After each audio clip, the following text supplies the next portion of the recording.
किसी भी criminal case में सबसे अहम मरहला ये होता है कि किसी मुलजिम को पहचाना जाए।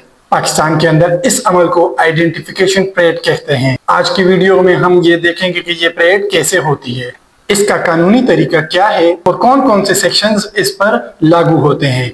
सबसे पहले हम ये जानने की कोशिश करते हैं कि आइडेंटिफिकेशन परेड असल में है क्या चीज। ये एक प्रोसीजर है जिसमें गवाह या एनी शाहिद पुलिस की निगरानी में मुश्तबा अफराद यानी सस्पेक्ट्स के दरमियान असल मुलजिम को पहचानता है। इसका मकसद ये होता है कि गवाह ने जिस शख्स को जुर्म करते देखा था क्या ये वही मौजूदा मुलजिम है या नहीं।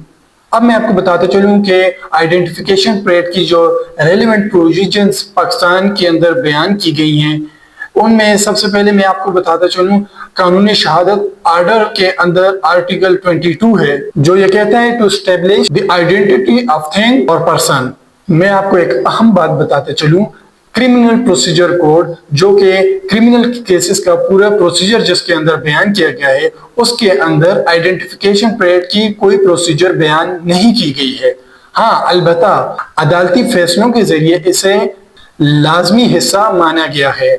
मैं आपको ये भी बताते चलूं, पुलिस रूल्स 1934 के रूल्स 26.32 टू 26.36 के अंदर आइडेंटिफिकेशन परेड के मुतालिक वाज़ेह हिदायत दी गई है कि आइडेंटिफिकेशन परेड को किस तरीके से और कैसे कराना है।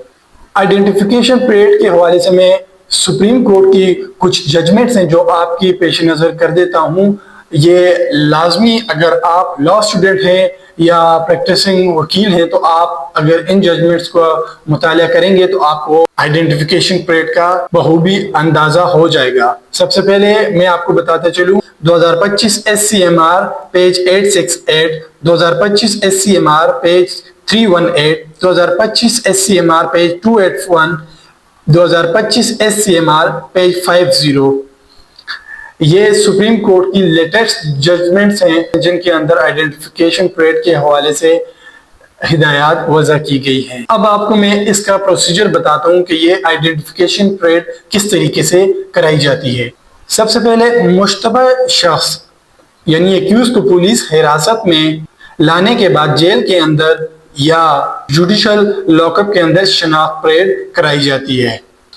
उस एक्यूज को आम लोगों या दूसरे एक्यूज के साथ खड़ा किया जाता है ताकि गवाह अपने सस्पेक्ट को जो कि उसने उस वक्त वक़ूआ करते हुए देखा था उसी को उनके अंदर से पहचाने। गवाह को बगैर किसी हिदायत पर सिर्फ अपनी ऑब्जर्वेशन पर मुल्जिम को पहचानना होता है। पूरा प्रोसेस मजिस्ट्रेट की निगरानी में होता है ताकि शफाफियत बरकरार रहे।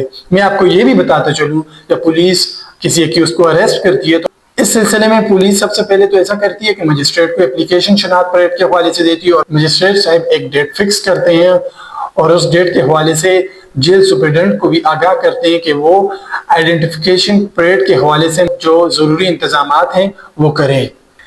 मैं आपको ये बताते चलूँ कि सुप्रीम कोर्ट और हाई कोर्ट ने मुतादिद फैसलों में बारहा ये कहा है कि शनाख्त परेड यानी आइडेंटिफिकेशन परेड को जल्द अज जल्द कराना जरूरी है ताकि गवाह का मुशाहिदा मुतासिर न हो। अगर पुलिस पहले ही मुल्जिम को गवाह के सामने ले आए या मीडिया पर ले आए तो आइडेंटिफिकेशन परेड की अहमियत कम हो जाती है।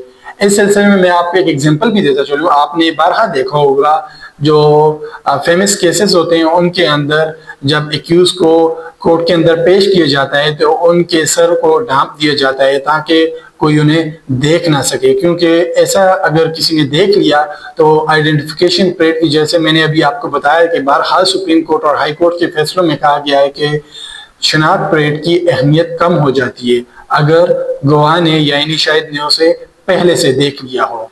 अब मैं आपको की पॉइंट्स बता देता हूँ आइडेंटिफिकेशन परेड के हवाले से। आइडेंटिफिकेशन परेड एक कोरबोरेटिव एविडेंस है, यानी असल सबूत नहीं है बल्कि दीगर शवाहिद की तस्दीक के लिए इस्तेमाल होता है। अदालत में इसकी गवाही लाजमी तौर पर मजिस्ट्रेट या मुतालिका अफसर पेश करता है। तो दोस्तों, पाकिस्तान के अंदर आइडेंटिफिकेशन परेड का मकसद ये होता है कि इंसाफ के अमल को मजबूत किया जाए और हलत शख्स को सजा न होने दी जाए।